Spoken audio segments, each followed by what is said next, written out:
Luna swallowed, staring at the shattered sphere. So, what do I do? That depends.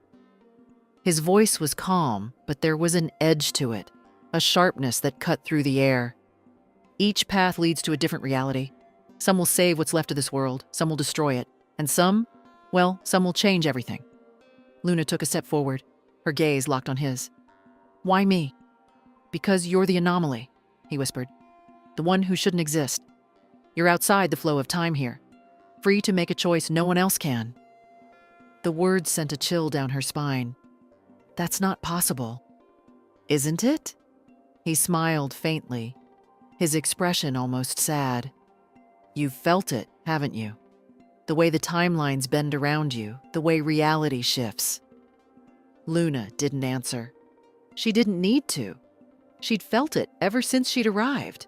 The strange, disorienting sensation that things were slipping out of place, the flickers of déjà vu, the sense that everything around her was somehow wrong. So, he murmured, taking a step closer. What will you do, operative? Luna turned, slowly, staring at the fractured core. The threads of energy coiled and twisted around it, shifting and writhing like serpents. And then, as if drawn by some unseen force, they began to split.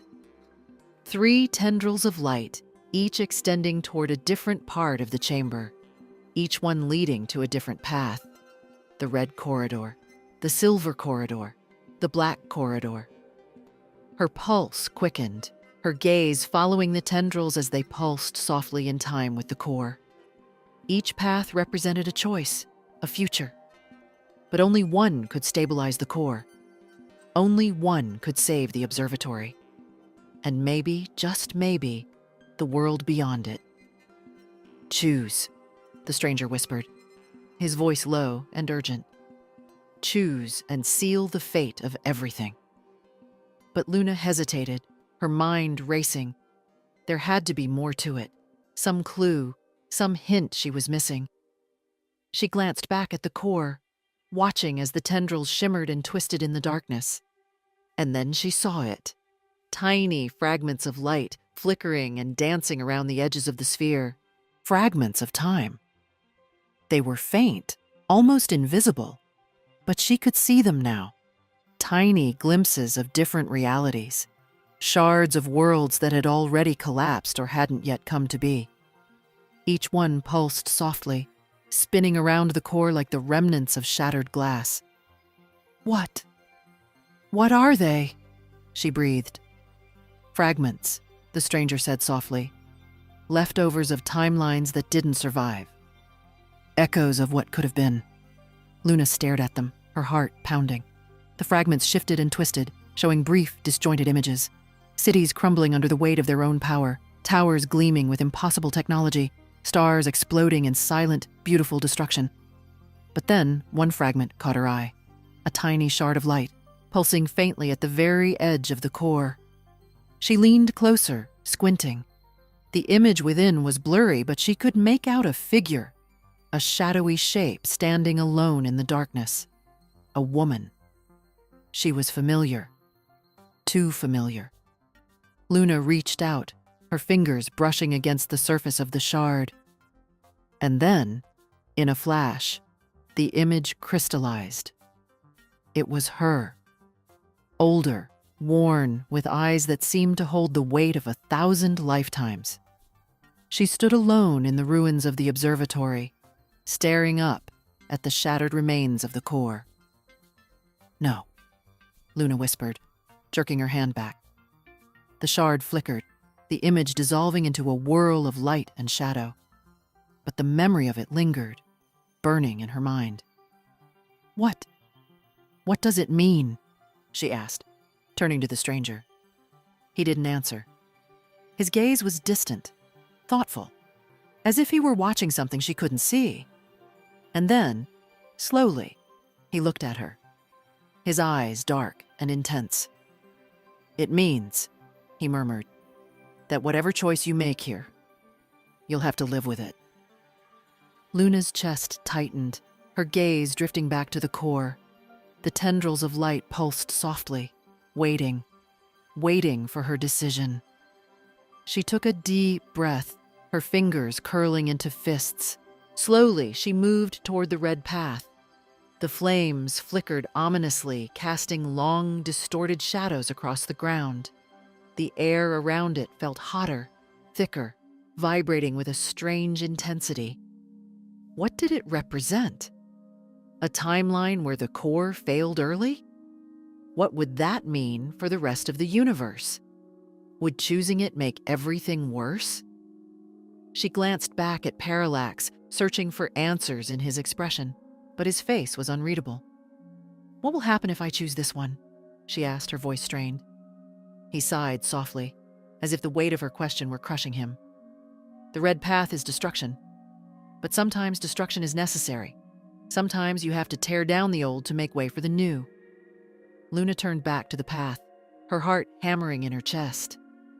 Flames licked at the edges of the corridor, casting strange, wavering patterns on the walls.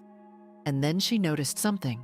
Tiny symbols etched into the metal at her feet.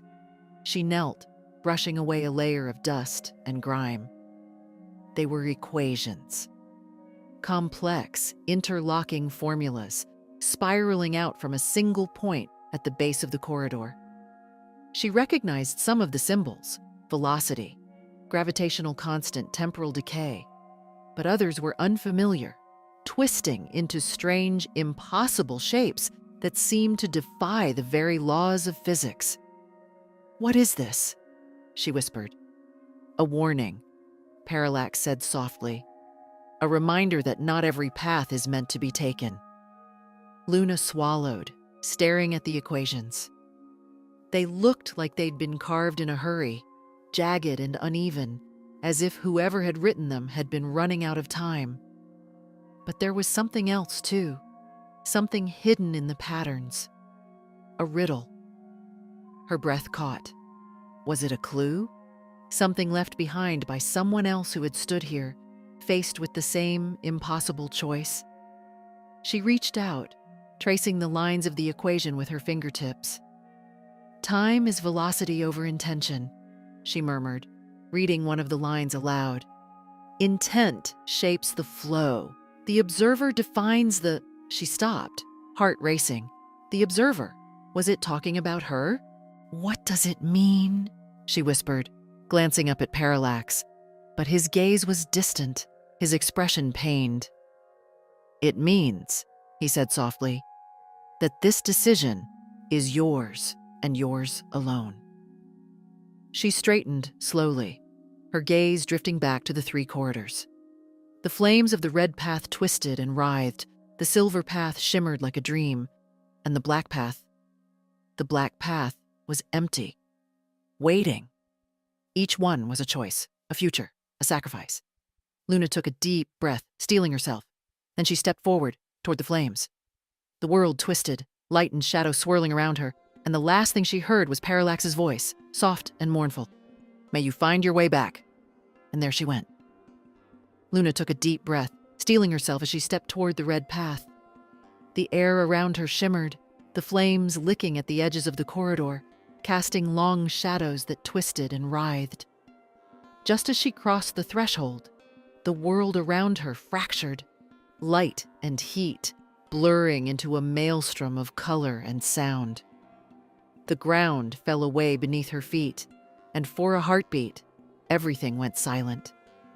She was weightless, suspended in a void of swirling energy and collapsing realities, each shard of possibility reflecting a glimpse of some distant, unreachable world. Then, with a jolt, the world snapped back into place. Luna stumbled forward, catching herself as the flames disappeared, replaced by the cold, sterile glow of a metallic chamber. Parallax stepped forward, seemingly unaffected by the disorienting shift. He watched her closely, eyes narrowed in scrutiny, as if measuring something intangible. "That's the challenge, isn't it?" he murmured, almost to himself. "Sometimes, understanding what's broken is harder than repairing it." Luna turned slowly. her pulse still racing from the sudden shift. Where are we?" she asked, glancing around. The chamber was vast and empty, its walls lined with massive, dormant machinery. But there was something wrong, something off about the air, the way it seemed to hum with tension. Parallax didn't answer immediately. Instead, he reached into the folds of his coat and pulled out a small, cylindrical device, sleek and polished, with a softly glowing core. "What's that?" Luna asked, eyes narrowing. "A divergence tracker," he explained, holding it out. "It's attuned to the convergence. It'll show you the weakest point in each timeline, but be warned. Fixing one fracture will make the others worse." Luna hesitated, glancing down at the tracker. The implications of his words were dizzying. "You're saying each path will destabilize something else?" "Yes," Parallax replied softly. "The convergence is delicate. Every change, every ripple affects something else. The key isn't to repair it. It's to understand where to intervene." Luna felt a chill run down her spine. The enormity of the decision loomed over her, suffocating. "But what if she faltered, searching for the right words. "If I choose poorly? If I destabilize more than I repair?" "There is no right choice, Luna," Parallax murmured. "Only choices that lead to different consequences." "Consequences?" she echoed, the word tasting bitter on her tongue.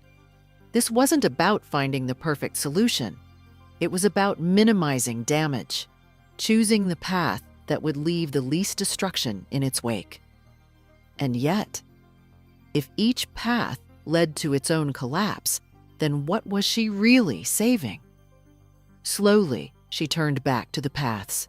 The red path, with its searing flames and shadowy edges, the silver path, shimmering like liquid mercury, and the black path, yawning like a void that swallowed everything it touched. Each one pulsed softly in time with her heartbeat, waiting. "What do they represent?" she asked quietly. Parallax stepped beside her, his gaze distant. "They're different possibilities. Each one reflects a different future for the convergence. The red path is a world of destruction and chaos, a reality where the core failed early. The silver path is a world of perfect order, a reality where the core succeeded but at a terrible cost. And the black path." His voice trailed off, his gaze darkening. "The black path is the unknown, a timeline where the core never existed, a reality where the convergence never happened, and everything that should have been simply wasn't." Luna's breath caught in her throat. A world where the core never existed? What would that mean for the observatory? For Parallax? For her? "And if I choose that one?" she whispered, staring at the dark corridor. "Then everything changes," Parallax said softly. "The convergence will unravel. This entire reality and all connected to it will collapse, including..." He hesitated, his eyes locking with hers. "Including you." Luna swallowed hard, her heart pounding. "So why is it an option?" "Because sometimes," he murmured, "the only way to fix what's broken is to let it go." The words sent a shiver through her. She looked back at the red and silver paths. One led to ruin, one led to a twisted version of stability. And the black path. The black path was oblivion. Her mind whirled, trying to make sense of it all. But then something caught her eye, the tiny fragments of light flickering around the edges of the core, shards of possibility, spinning in a chaotic dance.